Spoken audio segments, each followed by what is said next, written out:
Three, two, one. Okay, welcome back to Pro Sessions Aikido podcast. And we're doing another topic here of the elephants in the room. And today we're going to be talking about students that go and are training under a sensei in Aikido.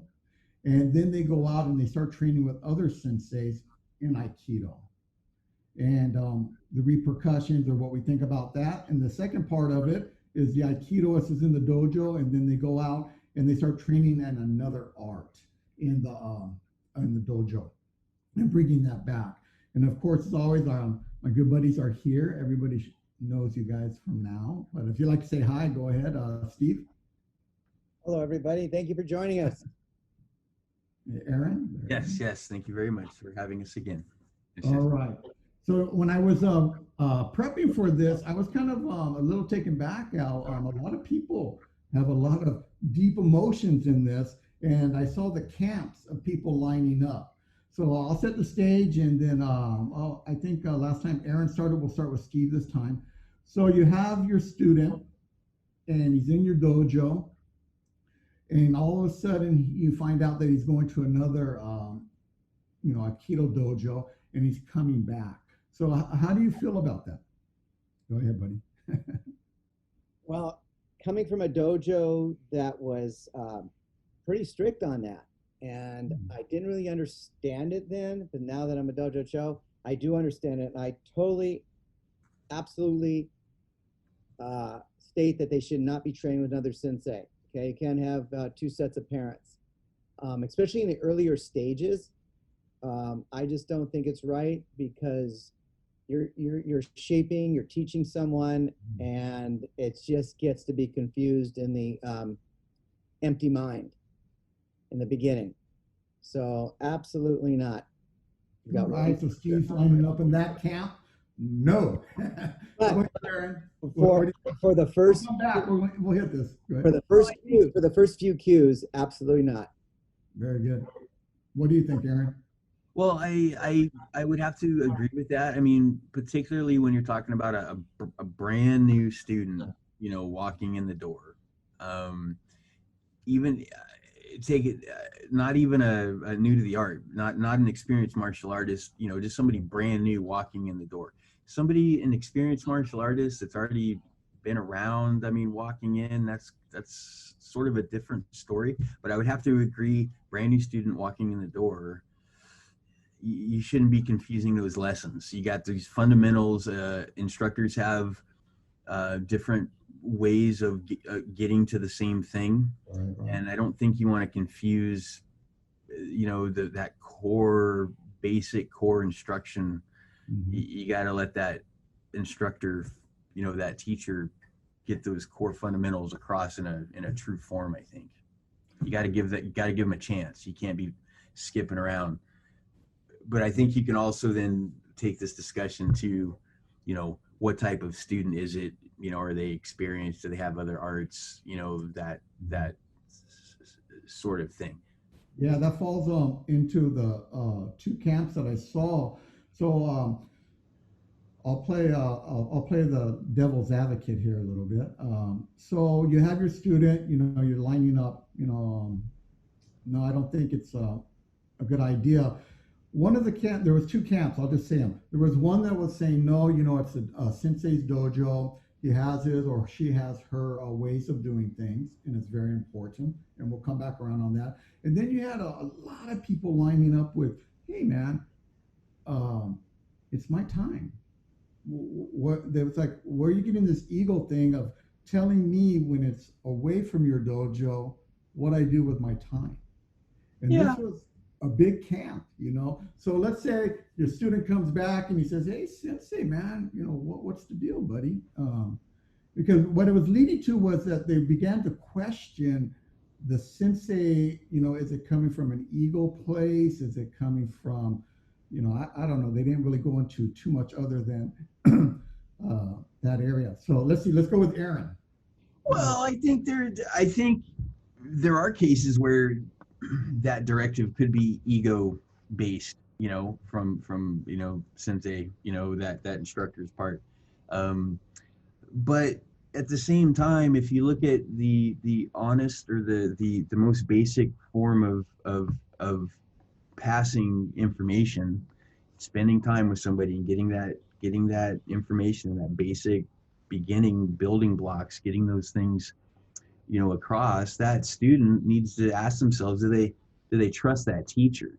So Right. Yeah. if you're with a teacher, you don't trust them. You don't, maybe their martial art looks good, but you don't trust their character or something, or they're just not. They don't quite seem right. Well, maybe you don't trust. Maybe that's not the right teacher. But Right. if you find the teacher that your teacher that is good for you, that is the good fit for you, that student needs to consider that. Am I giving my teacher a shot?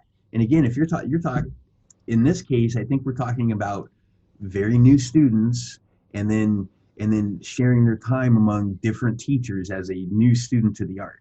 We're not talking about the experience. We're talking about the brand new student coming in. Yeah, we agree. That brand new student coming in, they're vulnerable. And what's been explained to me is it's kind of like that new student, they get all of their natural defenses stripped, and then they get rebuilt with what they learn in the dojo. So there's this period of time in there where it's you're kind of playing with somebody's natural defenses at some point as a new student before they're solidified. What do you got, Steve? Weigh in, buddy. I definitely agree with Aaron, but you're talking about Aikido. Aikido is a very intellectual, strong art. It takes a lot of time. And it's not like my wife takes jazzercise. She goes on Monday with one instructor, Tuesday with another, Friday with another. And it's different, especially at the beginning level, like we just talked about. So, you're building the core, like Aaron just said, you're building the roots, and one sensei to another, it's a normal human flaw that you're going to question that sensei or the other sensei, and you're going to start doing things. You start emulating your sensei. We all know that. We all have.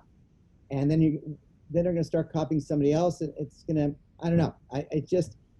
You can't have two wives. Well, you can, but. I'd like to discuss, I think it would be interesting now to talk about maybe within Aikido, but now that student that's now been around for a while. And I think, go for it. Go ahead. Interject, buddy. And, with that, a true student of the art and martial arts, I mean, at some point you're going to take on your own instruction or your own training. You're going to take your training on as your own. So you become maybe not your own teacher, but you become in charge of the direction that you're going to take as a martial artist. And that may mean that you change teachers. It may mean that you start your own school as a brown belt. It may mean all kinds of different things as far as being a martial artist and coming in to that world. So I think that's something that we have to consider. So you're saying as a more advanced Aikidoist, it's actually, I'm kind of hearing like it going out there and experiencing is triggered more by their curiosity or that growth pattern that they need. Right, is it becoming say the well-rounded martial artist? Maybe all things cannot be covered in a single art. So no one art covers everything in depth. That leads us to the next subject. It's another subject, but as we're going to come back full circle on that one. As we come up a little bit, and we start looking around as our own martial artists and start coming into our own and figuring out what direction we want to take and how what our thoughts are, and we may start to differ a little bit from our teacher. Doesn't mean that we're going. It doesn't mean that. It just means that you're thinking on your own now, and everybody thinks a little bit differently. And as you come up, you start questioning everything that you've learned. How about you, Steve? That's a natural progression. So, yep, we agree. What do you think, Steve, about on a more advanced Aikidoist beginning to go out and train with others? Yeah, I mean, exactly what Aaron just said. That's why you and me are Dojo Cho now. We left the nest, and we're doing exactly what Aaron said. We formed our own way, with that. Doesn't mean we're any different disloyal to our previous senseis, but we've grown. We're out of the nest now, and that's what it comes to, which will lead to the next question. I'll let you, introduce that. Before we go there, I want to go a little bit more devilish. So let's say you got that student, and we're dealing with a Q ranking lore, not so new, but maybe fifth, fourth Q, getting up there, and you find out, and you approach them, and do you tell them hasta la vista, or are you going? How would you deal with that? Go ahead, Steve. Well, first of all, I make it known from the first day of class of a new student that there will be no training at other places of Aikido. I make that clear. So they know from the beginning, but let's say you do find out they've been going to other seminars and other classes. How would I feel? How would you feel? I don't want to, put the ego there, but maybe it is some ego. I don't know, but it's someone went out on you. You're giving your heart and soul as an instructor to that person. Mm-hmm. And at that beginning person, and all of a sudden they're kind of cheating on you. So I don't know, that I'm sensitive that way. That's one of my pet peeves. I'm not too open to that. That's me. So you'll go and approach them? Yeah. Oh yeah. Why are you breaking my heart? I go, that's great. I'm glad you're open to it. You do it nicely. But in our dojo, you have to make decisions. Either you're going to train here because it takes a lot, or you're going to go there. So it's up to you. Yeah.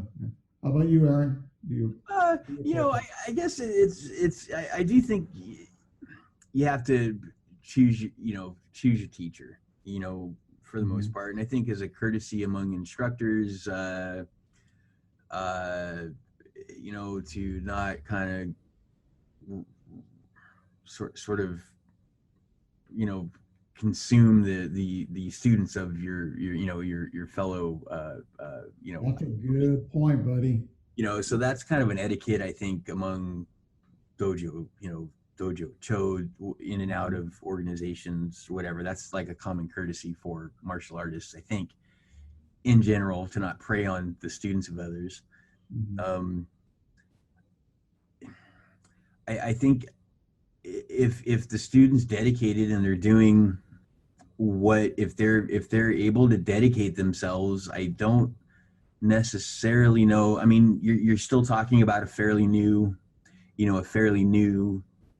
student, right? But I think to make allowances for somebody that's giving you everything they have, or giving you, a solid go, but they want to work on grappling, or they want to go work on their Aikido on Tuesday night so they can work on their Aikido on Wednesday night. Right. And I don't, we're talking about studying different arts, or are you going and going to another the Aikido in the Aikido right now? Right.